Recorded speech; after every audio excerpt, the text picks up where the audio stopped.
Hello dear students, मैं प्रमोद हुरा। हमारे दो जो वीडियो हैं वो अपलोड हो चुके हैं। मैं आपको जैसा कि बता चुका हूं कि हमारा जो एक बार सिस्टम चल रहा है वो टाइम के अकॉर्डिंग चल रहा है। हम चाहते हैं कि हमारी जो वीडियोज़ है उससे बच्चे को बेनिफिट हो, ना कि सिर्फ हमारी ऐड जाए। इसीलिए हमने सिर्फ वही टॉपिक के ऊपर वीडियो बनाई है जिसमें बच्चों को दिक्कत आती है और जो बोर्ड एग्ज़ाम में आने के लिए आगे आने के चांसेस भी ज़्यादा हैं। हमने कोई सीक्वेंस से वीडियो नहीं बनाई। जैसे ही ये एग्ज़ाम पूरे हो जाएंगे फिर हमारा सारा कंटेंट बिल्कुल सीक्वेंस से अपलोड किया जाएगा, ताकि बच्चे को एक बिल्कुल जीरो लेवल से लेके बिल्कुल पीक लेवल तक आराम से स्टेप बाय स्टेप ले जाया जा सके। ठीक है, एक बार फ़िलहाल हमारा जो सारा कंटेंट है वो एनसीईआरटी के main topics according to board exam उन्हीं के हिसाब से बन रहा है। ओके स्टूडेंट्स, और हमारा जो यूट्यूब चैनल है प्रमोद ब्रा अकेडमी, उसको आप अपने दोस्तों में और अपने आपस में जहाँ भी बच्चा कोई ऐसा 9th-10th का मैथ्स का या 11th-12th का कोई फिजिक्स का बच्चा है उस तक ज़रूर पहुँचाएँ, ताकि उसको आने वाले एग्ज़ाम में फ़ायदा हो सके। तो हमारे दो वीडियो जो है वो पहले से आ चुके हैं। एक था हमारा सिंपल माइक्रोस्कोप, एक था कंपाउंड माइक्रोस्कोप। आज हम बात करते हैं टेलीस्कोप की। हमारे जो टेलीस्कोप है वो एनसीईआरटी बुक में वो दो टाइप के हैं। एक आपका है astronomical refracting telescope,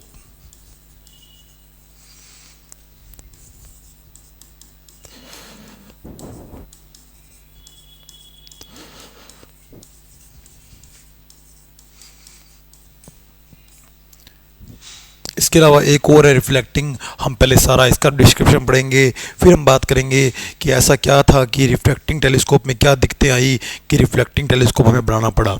okay students, जैसा कि आप सबको पता है कि जो टेलीस्कोप है वो कन्वेक्स लेंस के केस नंबर 16 पे काम करता है। ये हमारी फर्स्ट वीडियो जो सिंपल माइक्रोस्कोप है उसमें मैंने आपको अच्छे से एक्सप्लेन कर रखा है कि इन केस के थ्रू आप इन टॉपिक को बड़ा इजीली कर लेंगे। जिनको भी नहीं पता तो मैं एक बार थोड़ा सा शॉर्ट में डिस्क्रिप्शन दे देता हूँ कि हमारे जो सिंपल माइक्रोस्कोप है या कंपाउंड माइक्रोस्कोप है या एस्ट्रोनॉमिकल रिफ्लेक्टिंग टेलीस्कोप जो है, इन सब के अंदर हमारा कन्वेक्स लेंस यूज होता है। और कन्वेक्स लेंस के टोटल 6 केस होते हैं। कन्वेक्स लेंस अगर आपने देखा हो या आपने सुना हो या कहीं पढ़ा हो तो आपने पढ़ा हुआ है कि जो किनारों से जो होते हैं वो थिन होते हैं और बीच में से जो होते हैं वो थिक होते हैं। किनारों से पतले होते हैं और बीच में से मोटे होते हैं। ऐसे लेंस को कन्वेक्स लेंस कहते हैं। तो कन्वेक्स लेंस के अंदर ये जो फर्स्ट पॉइंट होता है जहाँ रेज फोकस होती है उसको बोलते हैं फोकस पॉइंट। इसके डबल को बोलते हैं 2f और सबसे दूर पॉइंट को बोलते हैं इन्फिनेटिव। सिमिलर यहाँ भी एक फोकस होगा, यहाँ भी डबल ऑफ फोकस होगा और यहाँ भी इन्फिनेटिव होगा। अब अगर हम केस की बात करें, जैसे मैं केस बोल रहा हूँ कि सिंपल माइक्रोस्कोप केस नंबर 6 पे काम करता है, कंपाउंड माइक्रोस्कोप केस वो केस नंबर 46 पे काम करता है, और जो हम पढ़ने जा रहे हैं टेलीस्कोप वो केस नंबर 16 पे काम करता है। ये किस तरह केस पे काम करता है हम इसकी बात करते हैं। तो जो फर्स्ट केस है इसका मतलब है कि जब आपका ऑब्जेक्ट कहाँ रखा होगा, इन्फिनेटिव पे, तब उसकी इमेज जो बनती है वो कहाँ बनती है, फोकस पे। सेकंड केस का मतलब है स्टूडेंट्स, जब आपका ऑब्जेक्ट इन्फिनेटिव और 2f के बीच में रखा हो तो इसकी इमेज जो है वो f और 2f के बीच में बनेगी।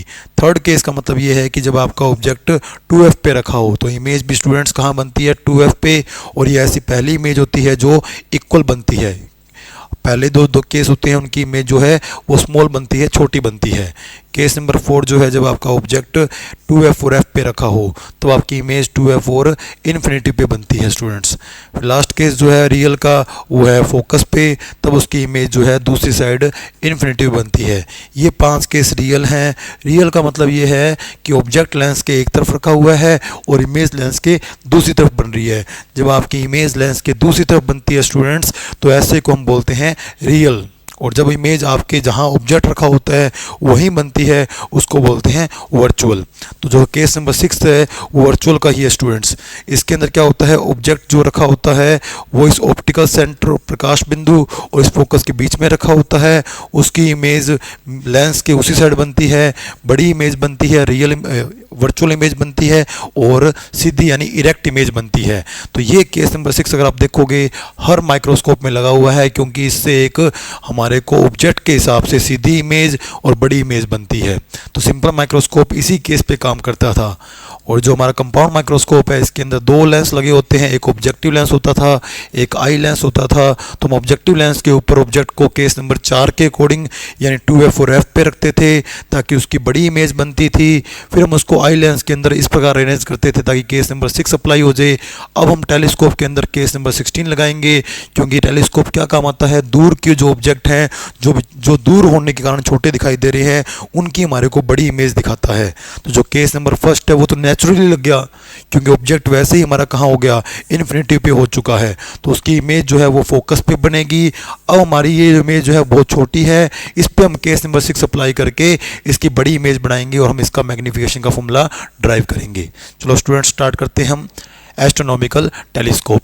इसके अंदर दो लेंस होते हैं, एक लेंस ऑब्जेक्ट की तरफ होता है, इसको ऑब्जेक्टिव लेंस कहते हैं, एक लेंस आई की तरफ होता है, उसको आई लेंस कहते हैं। ये हमारी प्रिंसिपल एक्सिस होगी और ये इन दोनों के बीच में जाने वाली ऑप्टिकल एक्सिस प्रकाशिक अक्ष हो चुकी है। ये ऑब्जेक्टिव लेंस है तो इसको मैंने ऑप्टिकल ओ लिख दिया, इसको मैंने ऑप्टिकल सेंटर ई लिख दिया क्योंकि ये आई लेंस है। अब हमारा जो ऑब्जेक्ट रखा हुआ है स्टूडेंट्स वो पहले से ही मैं बात कर रहा हूँ, फिर केस नंबर किस पे अप्लाई करना है, 16 पे काम करना है। तो हमारा जो ऑब्जेक्ट रखा हुआ है वो इन्फिनिटी पे रखा हुआ है, तो ये हमारा ऑब्जेक्ट रखा हुआ है स्टूडेंट्स और रेज इससे आ रही है, और जब आपका ऑब्जेक्ट इन्फिनिटी पे रखा हो तो इमेज दूसरी साइड फोकस पे बनती है। अब ये ऑब्जेक्ट बहुत दूर है तो मैं रेज ऑब्जेक्ट के बिल्कुल पास से नहीं ला रहा, हाँ रेज आ ऑब्जेक्ट से रही है पर मैं उसको ऑब्जेक्ट से दिखा नहीं रहा, तो ये यहाँ कहीं इसके फोकस पे इमेज बन रही है। दूसरी कोई रे है जो ऑप्टिक्स के किसी रूल को फॉलो नहीं कर रही, क्योंकि ऑब्जेक्ट से हज़ारों रेज आती है, सारी रेज ऑप्टिक्स रूल को फॉलो करे ऐसी कोई कंडीशन नहीं है। तो ये कहीं से कोई रे आ रही है इसी ऑब्जेक्ट से, ये दोनों रेज इसी ऑब्जेक्ट से आ रही है पर ऑब्जेक्ट बहुत दूर है इसलिए मैं इसको ऑब्जेक्ट से नहीं दिखा रहा, और ये दोनों रेज के सुपरपोजिशन से यहाँ एक इमेज बन रही है। इसको मैं लिख लेता हूँ A डैश B डैश, क्योंकि हमारा ऑब्जेक्ट जो हो गया वो हो गया AB। तो अब ये जो इमेज बनी है ये बहुत छोटी इमेज बनी है, रियल इमेज बनी है। अब ये केस नंबर 1 हो चुका है, मुझे बड़ी इमेज देखनी है तो मैं क्या करूँगा स्टूडेंट्स, अब यहाँ पर इसको इसके फोकस में लाने की ट्राई करूँगा, क्योंकि अगर ये इसके फोकस में आ जाएगा स्टूडेंट्स तो इसकी इससे बड़ी इमेज बन जाएगी। तो अब वही बात, ये सारा सिस्टम अरेंज होता है, ये मैं सिर्फ रे डायग्राम बना रहा हूँ, तो मेरा ये जो लेंस है थोड़ा सा मैं इसको अरेंज कर लेता हूँ स्टूडेंट्स। तो एक मिनट, ताकि मैं आपको अच्छे से डायग्राम समझा सकूँ। तो मैं क्या कर लेता हूँ, एक बार इस लेंस को थोड़ा सा अपने हिसाब से थोड़ा सा दूर कर लेता हूँ ताकि आपकी इमेज जो है वो लेंस के अंदर से जाती हुई दिखे। तो ये आई लेंस है,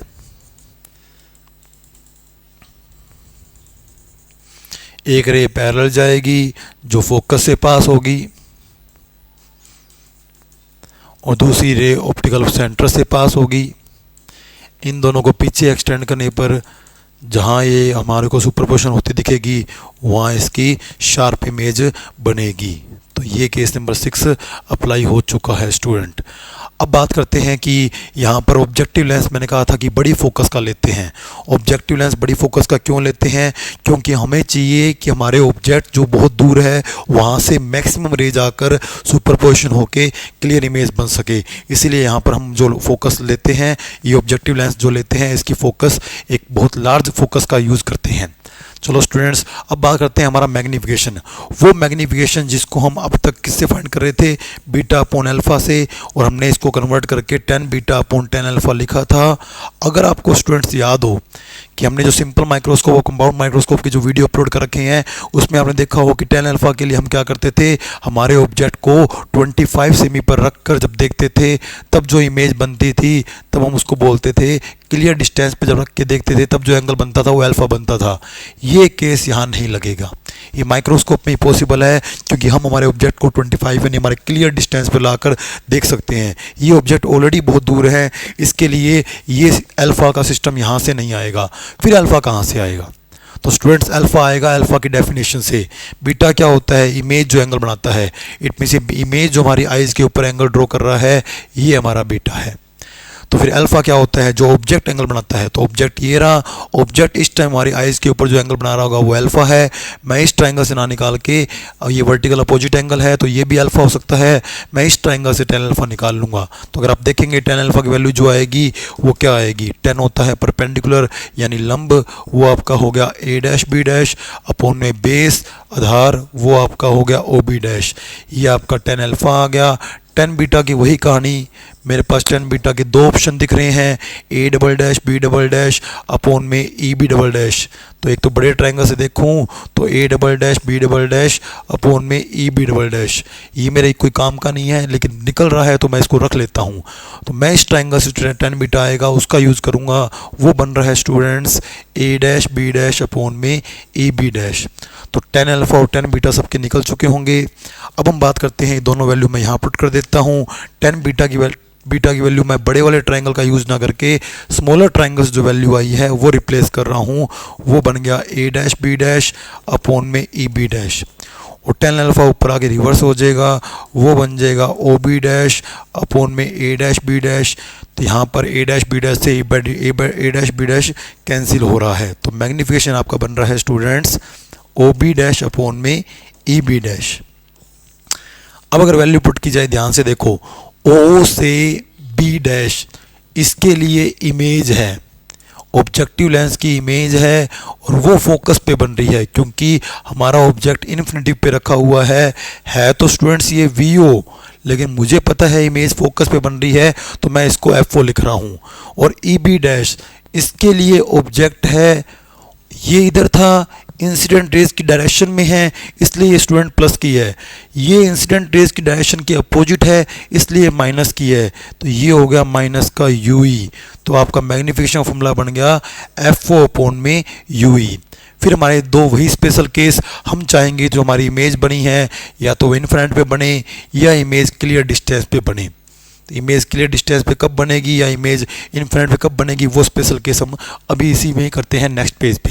तो जो आपका मैग्नीफिकेशन आया है स्टूडेंट्स वो आपने टेन बीटा और टेन अल्फ़ा रखा, तब आपका मैग्नीफिकेशन आया आपका एफ ओ अपॉन में यू ई।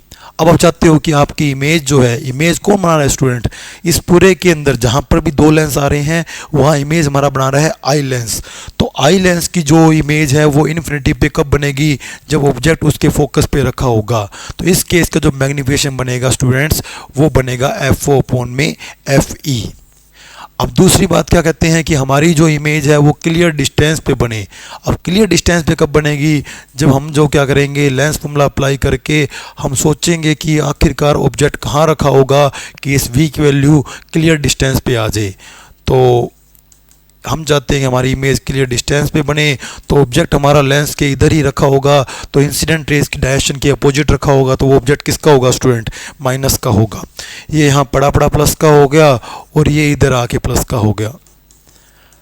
अब वो कहता कि काश यहाँ पे डी होता, मैं कहा अब डी से काम नहीं चलेगा क्योंकि डी बाई यू ही ये सिंपल माइक्रोस्कोप में काम बनता है, कंपाउंड में काम बनता है, लेकिन अब यहाँ पर डी नहीं, अब यहाँ पे एफ ओ चाहिए, तो हम यहाँ पे एफ ओ से मल्टीप्लाई कर रहे हैं। तो F O by F E, F O by D, F O by U E, इससे भी काम नहीं बनेगा क्योंकि हमारे को माइनस चाहिए। तो मैं काम करता हूँ, ये जो वैल्यू आई है ये मैं रिप्लेस कर देता हूँ। तो जो मैग्नीफिकेशन मेरा बना था जिसको मैंने F O by U E लिखा था, अब इसकी वैल्यू बन गई F O by U E की वैल्यू पुट रिप्लेस कर रहा हूँ F O by F E plus F O by D. अब वो कह रहे हैं कि मैं F O by U F E common लेना चाहता हूँ ताकि ये वाली वैल्यू मुझे याद रहने में आसानी रह सके। तो ठीक है, F O by F E यहाँ पे पूरा दिख रहा है तो कॉमन ले लो। तो फर्स्ट टर्म में तो सारा ही बाहर आ गया तो वन बच गया, एफ ओ ऊपर पड़ा था तो बाहर आ गया, चलो एफ ओ बाहर आ गया, एफ ई नीचे है ही नहीं तो बाहर कैसे आ गया। तो हम इमेजिन कर लेते हैं कि यहाँ भी एफ ई है, यहाँ भी एफ ई है, यहाँ वाला एफ ई बाहर आ गया तो जो ऊपर वाला एफ ई है वो पड़ा रह गया। तो ये हमारा जो मैग्नीफिकेशन है वो इस फॉर्म में यानी हमारे इस फॉर्मूले के अंदर बन गया कि माइनस एफ ओ अपॉन में F E one plus F E by D. अगर आप इसको वापस मल्टीप्लाई करोगे आप खुद उसके आंसर के लिए चेक कर सकते हो कि इसको इससे मल्टीप्लाई कर रहे हो ये टर्म बन रही है, इसको इससे मल्टीप्लाई करोगे तो एफ से एफ कटेगा, ये टर्म बन रही है। तो कॉमन लेना आपको समझ आ गया होगा। तो इस तरह हमने जो टेलीस्कोप के, माइक्रोस्कोप के जो मैग्नीफिकेशन के फॉर्मूले किए हैं, जिनसे हमारा नेक्स्ट न्यूमेरिकल पोर्शन की जो वीडियो आने वाली है, तो उसके लिए आपको मैं सारे फॉर्मूले यहाँ पे एक बार माइंड में रिकॉल करा देता हूँ कि सिंपल माइक्रोस्कोप जो है उसका मैग्नीफिकेशन आपका आया था सिर्फ डी बाई यू। वहाँ यू ही यू नहीं था क्योंकि उसमें एक ही लेंस था। जब आपकी ये इमेज इन्फिनिटी पे बन रही थी तो आपका मैग्नीफिकेशन था डी बाई एफ। जब आपकी इमेज क्लियर डिस्टेंस पे बन रही थी तो मैग्नीफिकेशन था डी बाई एफ प्लस 1। अगर आपका कंपाउंड माइक्रोस्कोप है स्टूडेंट्स तो मैग्नीफिकेशन कुछ ऐसा ही है, लेकिन इसके आगे एक वर्ड ऐड हो जाता है माइनस V0 बाई U0। जब हम इसको इन्फिनिटी पे करते हैं तो मैग्नीफिकेशन आता है minus V0 by U0, D by you की जगह आ जाता है डी बाई एफ ई। और जब क्लियर डिस्टेंस की बात करते हैं तो मैग्नीफिकेशन होता है V0 by U0, D by F E plus 1। और जो टेलीस्कोप हमने जो टेलीस्कोप पढ़ा है स्टूडेंट्स वो एस्ट्रोनॉमिकल रिफ्रैक्टिंग है। इसका जो मैग्नीफिकेशन है वो है FO बाई यू ई। अगर इनफिनिट की बात करें तो ये बनता है FO by F E. Clear distance के केस की बात करें तो मैग्नीफिकेशन बनता है FO by F E 1 plus F E by D. अगर आपको ये फॉर्मूले याद रह जाएंगे तो स्टूडेंट्स आप इसके डायरेक्ट न्यूमेरिकल कर सकते हैं और इस बार बोर्ड एग्जाम में माइक्रोस्कोप या टेलीस्कोप का एक क्वेश्चन आने के पूरे चांसेस हैं।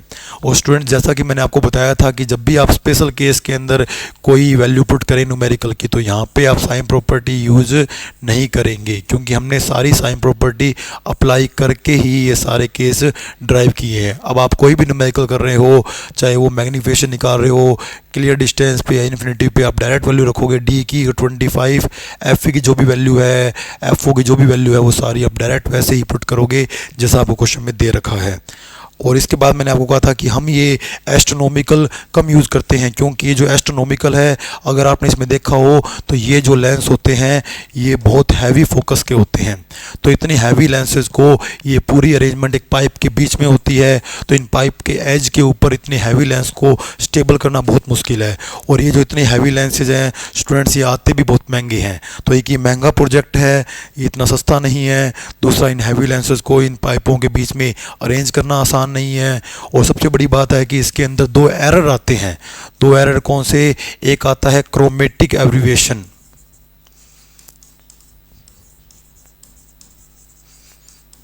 और एक आता है स्फेरिकल एब्रीविएशन। गोलीय विपथन और वर्ण विपथन। मतलब क्या है? क्रोमेटिक का मतलब है वर्ण से, रंग से, कि इसके अंदर हमारी लेंस के कारण जो इमेज बनती है वो कहते हैं ना कि आपका जो ऑब्जेक्ट था वो था मान लो ग्रीन कलर का, उसकी इमेज बन गई मान लो पिंक कलर की। जैसे अपने के फ़ोन के अंदर एक फ़िल्टर ऑप्शन होता है, इमेज नीली हो जाती है, इमेज हरी हो जाती है, तो उस तरह ये हमारा एरर शो करता है। दूसरा, स्फेरिकल एब्रीविएशन का मतलब क्या है? आपने देखा होगा कि आपके फ़ोन के अंदर एक ऐसा एक ऑप्शन आता है जिसके अंदर हम मुँह को वैसे बांका टेढ़ा सा कर लेते हैं, तो उसके अंदर हमारी इमेज के ऊपर भी वैसा ही इफेक्ट पड़ता है, क्योंकि ये लेंसेज जो हैं वो रेज को क्या कर देते हैं, कलर्स में डिवाइड कर देते हैं। इसलिए क्रोमेटिक एब्रीविएशन आने के पूरे चांसेस रहते हैं।